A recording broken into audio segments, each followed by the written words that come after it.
Пример любви и верности. Александра Николаевна и Павел Васильевич Чувилины 65 лет вместе воспитали 3 детей. Их история любви знала и моменты счастья, и сложные испытания.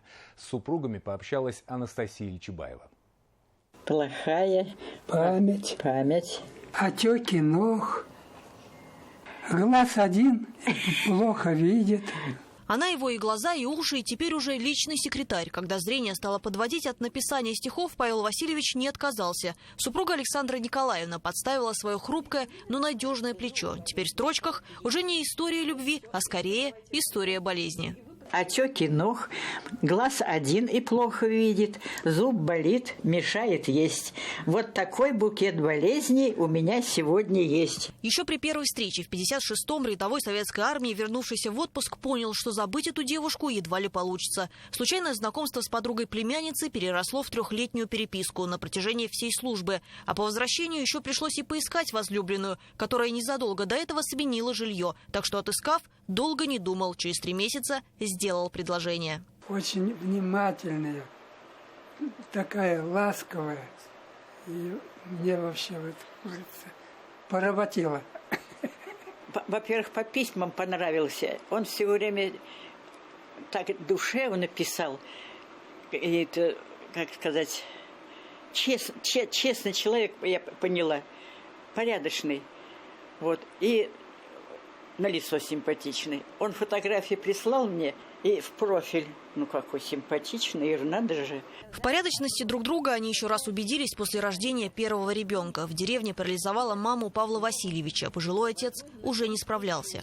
Я Павлику говорю, да я в декретном, мы вернемся, потому что раз она мать парализовала, отец, значит, сердечник, поехали. Света электрического нет, 3 дома всего. Но я, считай, оптимист. Ничего, говорю, что-то. И отец оживел, стал помогать даже там по хозяйству. Начали трудиться на селе. Александра Николаевна тоже старалась заработать копеечку. Решили в деревне побольше с благами цивилизации поставить дом. Красивые высокие окна, высокие двери. Он мать на руки взял. Понес ее прямо в дом, и говорит, мама, смотри, какой мы дом построили. Мы ей там койку поставили, ой, мне слезы находят. Потом на свет появилась 2-я дочка, а 3-м сын, как и загадывали. И спустя 65 лет совместной жизни он все так же в стихах признается ей в любви. Мы жизнь нелегкую прожили, любовь и верность сохраняя. 3 деточек родили, воспитали их любя. А жизнь в самом деле подкидывала им испытания, словно проверяя на прочность. 6 лет назад они чудом спаслись из горящего дома. Огонь уничтожил все, что успели нажить. И на 9-м десятке пришлось начинать все заново. Спасти из огня не удалось ни документы, ни накопления. Побежал, противогаз у меня был.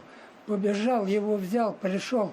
А здесь подошел к лесенке, с лесенки уже и пламя вот так вот. Все дети и вся улица помогла. Соседи все идут, 1000 несут, идут вещи несут. Ну, в общем, с помощью мы выбрались. Сейчас дом отстроен, есть огород, в котором они по-прежнему любят трудиться. Но самое приятное для них – это выйти к беседке и открыть альбом иллюстраций своей жизни. Это я молодая, а это он в армии был. Мне вот такой он очень понравился. К просмотру черно-белых фотокарточек присоединяются и дети, которые часами готовы говорить о родителях. О семье всегда мечтает человек. Один человек – это что?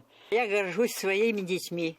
Родители, как ангелы-хранители, всегда за нас переживают. Хотя мы сейчас сами уже бабушки, да.